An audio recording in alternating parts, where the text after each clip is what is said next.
Welcome students. आज के हमारे इस YouTube चैनल में समाजशास्त्र के सभी छात्रों का बहुत बहुत स्वागत है। इसके पहले भी हम वीडियो बना चुके हैं समाजशास्त्र के बारे में कि समाजशास्त्र क्या है, समाजशास्त्र में किन किन चीज़ों का अध्ययन किया जाता है। आज हम अगली वीडियो लेकर आए हैं, इसे अंत तक बने रहिए, तभी संपूर्ण जानकारी होगी। और यदि वीडियो अच्छी लगे तो सब्सक्राइब करें, लाइक करें और अधिक से अधिक शेयर करें, जिससे अधिक से अधिक लोग इसका फ़ायदा उठा सकें। और कमेंट भी करें, जिससे आपके विचार हमारे तक पहुँचते रहें। तो चलते हैं अगली वीडियो की ओर। आज का टॉपिक है समाजशास्त्र का अर्थ और समाजशास्त्र का परिभाषा। समाजशास्त्र, सबसे पहले हम ये बताना चाहेंगे कि समाजशास्त्र क्या है और कैसे समाजशास्त्र की व्युत्पत्ति हुई है। तो समाजशास्त्र की व्युत्पत्ति के बारे में आज हम बताएंगे। तो चलते हैं समाजशास्त्र की ओर। समाजशास्त्र दो शब्दों से मिलकर बना हुआ है, समाज और शास्त्र। समाज का अर्थ होता है व्यक्तियों। समाज के बारे में हम पहले वीडियो में बता चुके हैं, एक बार फिर से हम रिपीट कर देते हैं स्टूडेंट्स कि समाज क्या है। व्यक्तियों का ऐसा संबंध जिनके बीच आंतरिक संबंध हो, उसे हम समाज कहते हैं। तो समाज का अर्थ व्यक्तियों का संगठन होता है और शास्त्र का अर्थ होता है विज्ञान, यानी समाज का विज्ञान अथवा समाज का अध्ययन। अब समाजशास्त्र शब्द की उत्पत्ति कैसे हुई? समाजशास्त्र शब्द की उत्पत्ति अंग्रेजी के सोशियोलॉजी शब्द से हुई है। और सोशियोलॉजी शब्द की उत्पत्ति कैसे हुई? यह दो शब्दों से मिलकर के और दो भाषाओं से मिलकर के इसकी व्युत्पत्ति हुई है, सोशियो और लॉजिक। लॉजिक, सोशियो लैटिन भाषा का शब्द है छात्रों, और जो लॉजिक है वह ग्रीक भाषा का शब्द है। लैटिन भाषा के सोशियो शब्द का अर्थ होता है सामाजिक, और ग्रीक भाषा के लॉजिक शब्द का अर्थ है विज्ञान अथवा अध्ययन। दोनों मिलाकर अर्थ होता है समाज का विज्ञान अथवा समाज का अध्ययन। तो यह है हमारा समाजशास्त्र का नामकरण कि समाजशास्त्र का समाजशास्त्र नाम कैसे पड़ा। अब समाजशास्त्र के लिए समाजशास्त्र के जनक के बारे में हम पहले पढ़ चुके हैं कि समाजशास्त्र के जनक कौन है students? August Comte. August Comte ने ही समाजशास्त्र का सबसे पहले हमारे देश में शोध किया और उन्होंने ही समाजशास्त्र का नाम समाजशास्त्र रखा। सबसे पहले इसका पहले वीडियो में बता चुके हैं कि सबसे पहले इसका जो नामकरण हुआ वह सामाजिक भौतिकी के रूप में हुआ था, बाद में इसका समाजशास्त्र नाम पड़ा है। तो समाजशास्त्र के जनक के रूप में कौन जाने जाते हैं? August Comte. इन्हें कॉम्ट के नाम से भी जाना जाता है। इनके अतिरिक्त बहुत सारे वैज्ञानिक हैं जिन्होंने समाजशास्त्र के ऊपर शोध किया है, खोज किया है, और उनका भी बहुत महत्वपूर्ण योगदान रहा है। क्योंकि किसी चीज़ का जब भी कोई खोज होता है, किसी चीज़ के बारे में शोध होता है, तो किसी एक व्यक्ति का सिर्फ हाथ नहीं रहता है, बहुत सारे वैज्ञानिकों का, इसमें भी बहुत सारे वैज्ञानिकों का, समाजशास्त्री वैज्ञानिकों का योगदान रहा है।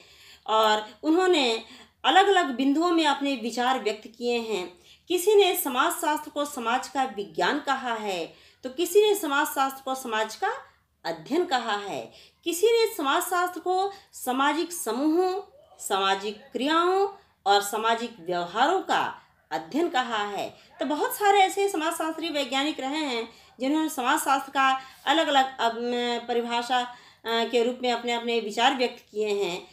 और कुछ वैज्ञानिकों के नाम इस प्रकार हैं जिन्होंने अपने शब्दों में इसे परिभाषित किया है। जब भी कोई परिभाषा पारित होता है छात्रों, हम बता दें कि परिभाषा है क्या चीज़। जब भी कोई भी वैज्ञानिक, कोई भी व्यक्ति किसी बिंदु पर अपना स्वतः का विचार रखता है, तो वह उसके लिए उसका परिभाषा बन जाता है। और परिभाषा की सबसे बड़ी विशेषता ये है कि जब भी हम किसी की भी परिभाषा को जब भी हम अध्ययन करते हैं, पढ़ते हैं, तो किसी की बनाई हुई परिभाषा हूबहू उन्हीं के शब्दों में व्यक्त करना चाहिए, क्योंकि वह उस व्यक्ति का पर्सनल खुद का विचार होता है, उसका व्यू होता है, इसलिए परिभाषा को चेंज नहीं करना चाहिए। तो चलते हैं, कुछ वैज्ञानिक हैं, समाजशास्त्री वैज्ञानिक हमारे, जिनके परिभाषा कुछ इस प्रकार हैं। गिडिंग्स हैं। सबसे पहले हम गिडिंग्स के बारे में बताना चाहेंगे कि गिडिंग्स हैं एक समाजशास्त्री वैज्ञानिक। गिडिंग्स, इन्होंने कहा है कि समाजशास्त्र समाज का एक वैज्ञानिक अध्ययन है। इन्होंने कहा, क्या कहा है गिडिंग्स ने, कि समाजशास्त्र समाज का वैज्ञानिक अध्ययन है, परंतु कैसा अध्ययन है? वैज्ञानिक अध्ययन है। इनमें वो सभी गुण पाए जाते हैं जो एक विज्ञान के लिए आवश्यक होता है, इसलिए गिडिंग्स ने ऐसा कहा। दूसरे वैज्ञानिक हैं वार्ड। वार्ड ने क्या कहा? वार्ड ने क्या कहा है कि समाजशास्त्र समाज का विज्ञान है। इन्होंने भी विज्ञान ही कहा है, लेकिन दूसरे शब्दों में कहा है कि समाजशास्त्र समाज का विज्ञान है। इनके भी कहने का अर्थ यही है कि समाजशास्त्र में वो सारी चीज़ें हैं जो एक विज्ञान में अध्ययन करने के लिए होता है, तो समाजशास्त्र समाज का विज्ञान है। विज्ञान होने के लिए थोड़ा सा इसके बारे में हम बता दें छात्रों कि विज्ञान होने के लिए क्या क्या चीज़ें आवश्यक होता है। जैसे सबसे पहली चीज़ें, बहुत सारी चीज़ें हैं, जब इससे संबंधित जब प्रश्न आएंगे तो उसके बारे में हम डीपली बताएंगे, लेकिन थोड़ा सा हम बता दें कि विज्ञान के लिए एक प्रयोगशाला की आवश्यकता होती है, जहाँ प्रयोग के द्वारा सिद्ध किया जाता है। जैसे बल्ब का आविष्कार करना है, फैन का, पंखे का आविष्कार करना है, किसी भी चीज़ का आविष्कार करना है, तो वहाँ पे एक लेबोरेटरी की आवश्यकता होती है, एक प्रयोगशाला की आवश्यकता होती है। तो समाजशास्त्र को विज्ञान क्यों कहा है इन्होंने, या जिसने भी समाजशास्त्र को विज्ञान कहा है, ये क्यों कहा है?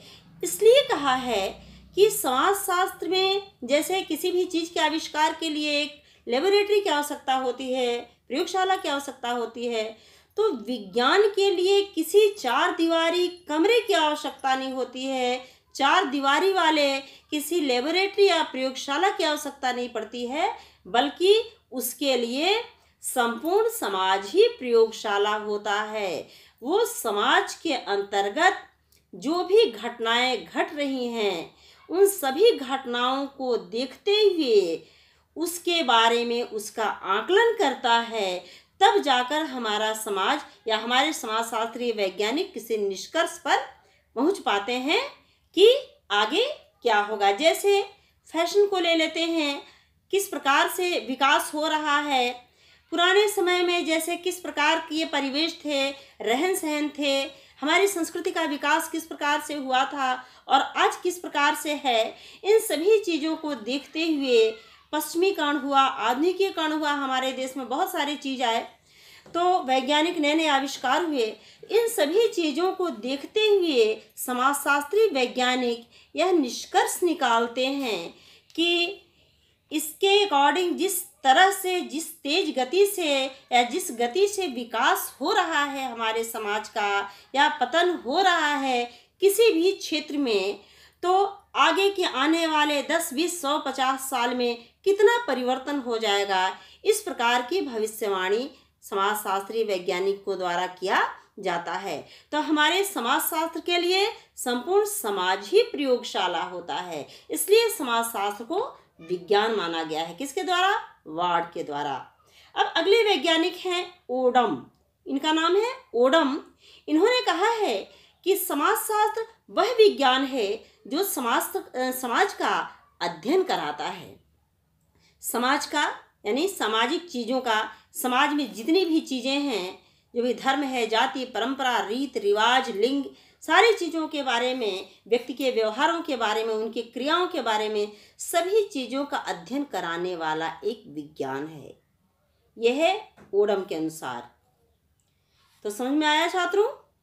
चलिए अगले वैज्ञानिक हैं, कुछ हम वैज्ञानिकों का नाम बता दे रहे हैं और उनके कथन को भी बता दे रहे हैं कि अलग अलग वैज्ञानिकों के क्या क्या विचार रहे हैं समाजशास्त्र के संबंध में।